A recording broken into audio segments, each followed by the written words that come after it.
রাসূল আকরাম সাল্লাল্লাহু আলাইহি ওয়াসাল্লাম বলেন, মুনাফিকের এক নাম্বার আলামত ইযা হাদ্দাসা কাযাবা, মুনাফিক যখন কথা বলে মিথ্যা কথা বলে।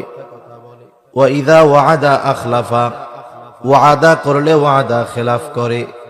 ইযা তুমিনা খানা, আমানতের খেয়ানত করে।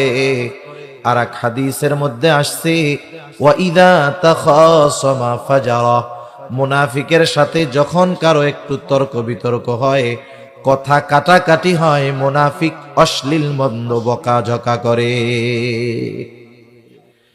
এই যে মুনাফিকের চার আলামত, আপনাদের এলাকার অবস্থা জানি না, আমাদের এলাকায় অনেক নামাজির মধ্যে একসাথে মুনাফিকের এই চার আলামত তার মধ্যে পাওয়া যায়। নামাজও পড়ে মিথ্যা কথাও বলে, এমন লোক আপনাদের সমাজে মনে হয় নাই? নামাজ পড়ে ওয়াদা খেলাফ করে, এমন মানুষ মনে হয় সমাজের মধ্যে নাই? নামাজ পড়ে বকাঝকা করে, এমন মানুষ মনে হয় নাই? তাহলে চিন্তা করে দেখেন, মুনাফিকের আলামত সাথে নিয়ে নামাজ পড়তেছে, বরং অনেক মানুষ তো মুনাফিকের এই আলামত গুলোকে জীবন পরিচালনার অপরিহার্য বিষয় হিসাবে ধরে নিয়েছে। যেমন আপনাদের পাশে একটা মোটামুটি বড় বাজার আছে, তাই না? বাজার আছে, বাজারে ব্যবসায়ী আছে। এখন তো এমন এক জামানা, কোনো ব্যবসায়ী সত্য কথা কয় না। আপনি গিয়া হুজুর ওয়াজ দিবেন যে দেখেন ব্যবসা করতেছেন, শুধু লাভই কইরেন না, এই ব্যবসার মাধ্যমে জান্নাতও পাওয়া যায়।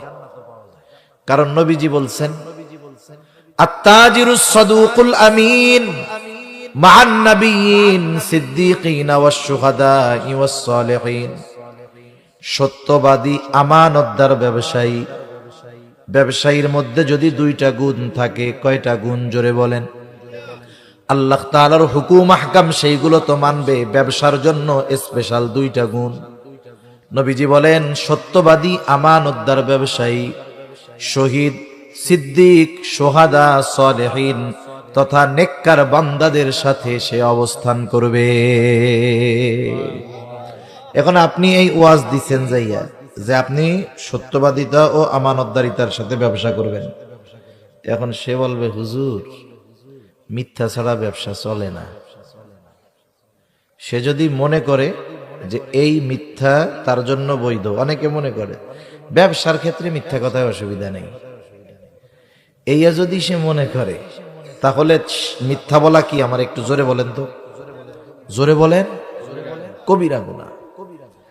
কবিরা গুনাহ হইল এমন গুনাহ, কেউ যদি এইটা